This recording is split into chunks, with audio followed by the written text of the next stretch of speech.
आज महिलांचा जो पूर्णपणे एक विश्वास 2014ला भाजपावर होता, त्यांना वाटलं होतं की आमचं सरकार येत आहे, कुठे ना कुठेतरी आमच्या न्याय हक्कांचा ऐकलं जाईल, विचार केला जाईल, आपल्या ज्या गॅसची किंमत असेल, इलेक्ट्रिसिटी बिलची किंमत असेल कमी होईल. कमी तर झालीच नाही, पण महिलांवर अत्याचार करणारे जे लोक आहेत त्यांना देखील हे मंत्रिमंडळात बसवायला लागलेले आहेत.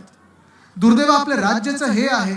आणि खास करून मी एवढ्यासाठीच सांगतो हे, कारण एवढ्या मोठ्या संख्येने महिला आल्यानंतर तुम्ही विचार केला पाहिजे.